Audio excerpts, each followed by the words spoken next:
Sekali lagi kita akan berdoa. Bapa di surga, berkati firman-Mu, supaya firman-Mu sungguh-sungguh menjadi berkat buat kami, memberikan kekuatan, memberikan arah di tengah situasi dunia yang saat ini sedang dalam kepanikan. Kami tenang karena ada Tuhan Yesus dalam hati kami, dalam keluarga kami, untuk terus menyertai kami di tengah segala keadaan. Firman-Mu ya dan amin. Karena itu urapi hamba-Mu yang tidak ada apa-apanya. Biarlah firman ini menjadi jawaban buat setiap kami. Di dalam nama Tuhan Yesus Kristus kami berdoa dan mengucap syukur. Haleluya. Semua kita katakan amin. Bapak ibu saudara yang dikasihi Tuhan, inilah yang dikatakan oleh Rasul Paulus, hari-hari yang jahat. Inilah waktu yang jahat. Saudara nanti bisa baca dengan detail seluruh pasal di dalam Efesus 5, khususnya ayat 14 sampai 21. Karena itu tema khotbah pada pagi hari ini adalah inilah waktu yang jahat. Bapak ibu saudara yang dikasihi Tuhan, COVID-19 telah mengguncang dunia saat ini. Ibrani 12 ayat 26. Waktu itu suaranya menggoncangkan bumi. Tetapi sekarang ia memberikan janji satu kali lagi. Aku akan menggoncangkan bukan hanya bumi saja, melainkan langit juga. Ungkapan satu kali menunjuk kepada perubahan pada apa yang dapat digoncangkan. Karena ia dijadikan supaya tinggal tetap apa yang tidak tergoncangkan. Nah, sejak pertama kali virus corona merebak di kota Wuhan, Cina pada bulan Desember 2019 yang telah menewaskan 3.285 orang dalam waktu beberapa bulan saja, maka COVID-19 kini telah menyebar ke seantero bumi. Lebih daripada 199 negara semua terkena virus pandemi global ini. Di Italia adalah korban yang terbesar, yaitu 6.820 jiwa. Lalu Spanyol, Jerman, dan kini Amerika menyusul. Bahkan di Indonesia, Bapak Ibu. Jadi situasi saat ini adalah benar-benar situasi yang jahat, situasi yang sulit. Bapak Ibu bisa lihat di layar kondisi COVID-19 di Indonesia dan global. Di Indonesia data terakhir kemarin 27 Maret 2020 jam 19.56 WITA. Indonesia yang positif adalah 1046, yang sembuh 46, dan yang meninggal 87 jiwa. Lalu bagaimana situasi COVID-19 secara global? Negara kawasan yang terinfeksi sekarang 199 negara. Dan yang terkonfirmasi suspek ada sebanyak 465.915 jiwa. Dan kematian total 21.031 jiwa. Dan kita percaya ini akan terus berlanjut. Jadi COVID-19 ini bukan hanya menggoncang kesehatan manusia dengan memakan banyak korban jiwa, tetapi juga akan menggoncang ekonomi global, yang jika ini berlarut-larut akan mengakibatkan kesulitan dalam perekonomian dunia, yang akan mengakibatkan kejahatan karena kelaparan di berbagai tempat. Lukas 21 ayat 11 mengatakan, akan terjadi gempa bumi yang dahsyat di berbagai tempat.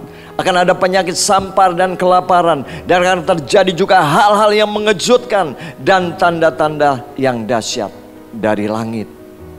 Bapak ibu saudara yang dikasihi Tuhan, semua yang dinubuatkan, semua yang tertulis dalam Alkitab harus digenapi.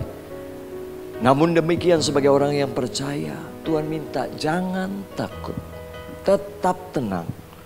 Karena Tuhan akan melindungi miliknya sendiri. Kita yang sungguh-sungguh percaya kepada Tuhan dimeteraikan oleh Roh-Nya yang kudus. Bapak ibu saudara yang dikasihi, sekali lagi COVID-19 bukan hanya telah menggoncangkan dunia, tetapi juga untuk membangunkan gereja Tuhan. Efesus 5 ayat 14 mengatakan, itulah sebabnya dikatakan, bangunlah hai kamu yang tidur, dan bangkitlah dari antara orang mati, maka Kristus akan bercahaya atas kamu. Bagaimana dengan kehidupan kita saat ini? Apa yang kita tampilkan di tengah-tengah dunia? Benarkah cahaya Kristus? Benarkah kehidupan Kristus? Benarkah kita mempermuliakan nama Tuhan? Mari kita sadar, seringkali sebagai orang Kristen, orang yang percaya kepada Kristus, hidup kita tidak menjadi berkat. Bahkan kita hampir tidak ada bedanya dengan orang-orang dunia. Karena itu bersyukur kalau Tuhan izinkan kita melihat hal ini. Tuhan masih sayang sama kita. Tuhan ingin kita semua mengalami pertobatan yang sejati. Efesus 5:15. Karena itu perhatikanlah dengan seksama bagaimana kamu hidup. Janganlah seperti orang bebal, tetapi seperti orang arif. Banyak dari kita tidak hidup sebagai orang yang arif. Kita tidak hidup bijaksana. Banyak dari kita yang hidup dengan bebal. Apa artinya bebal? Dia tahu kebenaran, dia tahu firman Tuhan, tapi tidak pernah dilakukan. Dia tahu itu salah, dia tahu itu nggak benar, tapi terus dilakukan. Ada banyak nasihat, ada banyak teguran, tetapi nggak mempan. Dia tetap lakukan hal-hal yang tidak berkenan. Itulah yang dinamakan orang bebal. Mari kita semua bertobat. Kita sungguh-sungguh mengoreksi diri kita. Introspeksi. Apakah sungguh hidupku dan hidupmu berkenan di hadapan Tuhan? Bapak, Ibu, Saudara yang dikasihi Tuhan. Inilah yang dikatakan oleh Rasul Paulus. Hari-hari yang jahat. Efesus 5:16. Dan pergunakanlah waktu yang ada, karena hari-hari ini adalah jahat. Waktu kita tidak banyak, Bapak Ibu. Waktu kita tidak banyak. Kita mendengar kemarin ada seorang pengusaha di Surabaya. Sehat. Hanya 4 hari dia terkena COVID-19. Dan dia meninggal. Waktu ini singkat. Kita tidak bisa bilang, oh aku masih muda, aku masih panjang waktunya. No, siapa yang bisa menjamin kalau kita masih hidup besok? Karena itu Tuhan mengingatkan kita, pergunakanlah waktu ini dengan baik. Efesus 5:17, sebab itu janganlah kamu bodoh, tapi usahakanlah supaya kamu mengerti kehendak Tuhan. Ini yang terpenting dalam hidup kita, Bapak Ibu. Jangan bodoh. Dunia ini bukan tempat kita. Tuhan sudah menyediakan langit bumi yang baru. Di sanalah kehidupan yang sebenarnya. Karena itu jangan kita sungguh-sungguh hidup dengan segala hawa nafsu kita. Tetapi baiklah kita hidup dalam takut akan Tuhan. Bagaimana kita menghadapi situasi saat ini? Apa yang harus kita lakukan sebagai orang yang percaya? Apa yang mesti kita berbuat yang sesuai dengan kehendak Tuhan? Yang pertama, penuh dengan Roh Kudus. Efesus 5:18, dan janganlah kamu mabuk oleh anggur, karena anggur menimbulkan hawa nafsu. Tetapi hendaklah kamu penuh dengan roh, dan berkata-katalah seorang kepada yang lain dalam mazmur, kidung, puji-pujian, dan nyanyian rohani. Bernyanyilah dan bersoraklah bagi Tuhan dengan segenap hati. Bapak, Ibu, Saudara yang dikasihi Tuhan, yang mesti kita lakukan yang pertama, kita mesti penuh dengan Roh Kudus. Katakan, penuh dengan Roh Kudus. Roh Kudus adalah anugerah yang Tuhan berikan.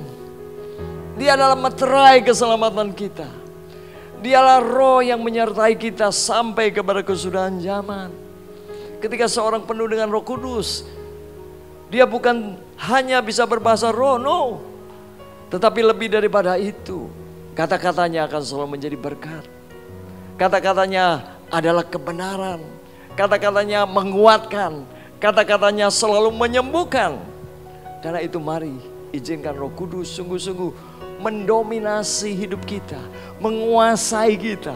Dan percayalah, ketika kita penuh dengan Roh Kudus, kita tidak akan bisa mengikuti keinginan-keinginan daging. Kita sungguh-sungguh penuh dengan sukacita. Bukankah firman Tuhan mengatakan bahwa hati yang gembira adalah obat? Ketika kita penuh dengan Roh Kudus, maka kita akan bisa bernyanyi di tengah segala situasi dan keadaan. Kita bisa bersyukur dengan segenap hati. Kita bisa memuji Tuhan dan bersorak. Yang pertama yang kita mesti lakukan sekali lagi, penuh dengan Roh Kudus. Jaga hati kita, tidak syarat dengan pesta pora dan kemabukan serta kepentingan-kepentingan dunia. Supaya hari Tuhan jangan dengan tiba-tiba jatuh ke atas dirimu seperti suatu jerat. Jadi mari penuh dengan Roh Kudus.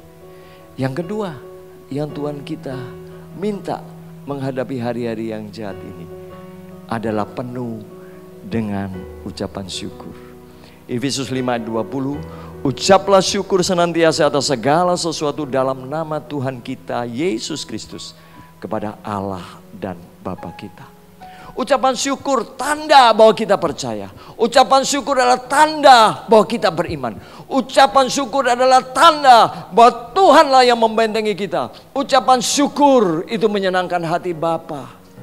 Kepada siapa kita percaya di saat seperti ini?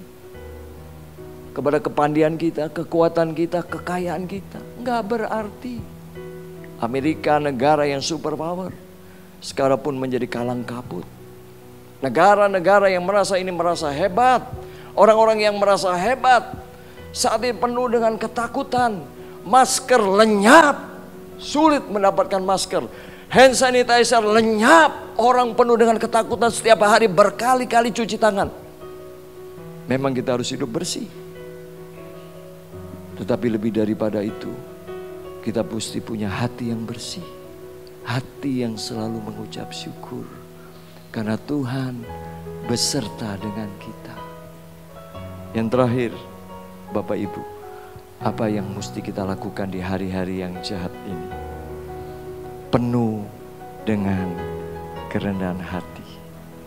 Efesus 5:21, dan rendahkanlah dirimu seorang kepada yang lain di dalam takut akan Kristus.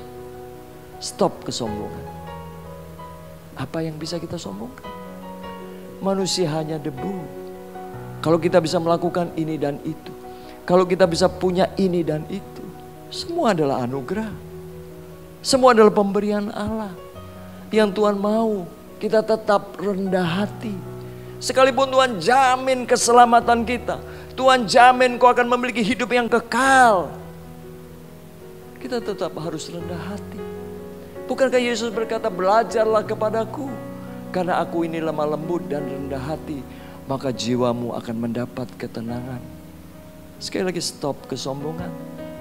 Kita belajar untuk saling merendahkan diri. Merendahkan diri berarti orang lain lebih baik dari kita, siapapun mereka. Kita tidak merasa lebih baik. Semua adalah anugerah.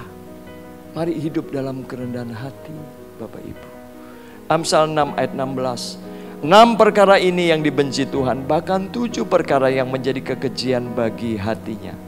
Mata sombong, lidah dusta, tangan yang menumpahkan darah orang yang tidak bersalah, hati yang membuat rencana-rencana yang jahat, kaki yang segera lari menuju kejahatan, seorang saksi dusta yang menyembur-nyemburkan kebohongan, dan yang menimbulkan pertengkaran saudara.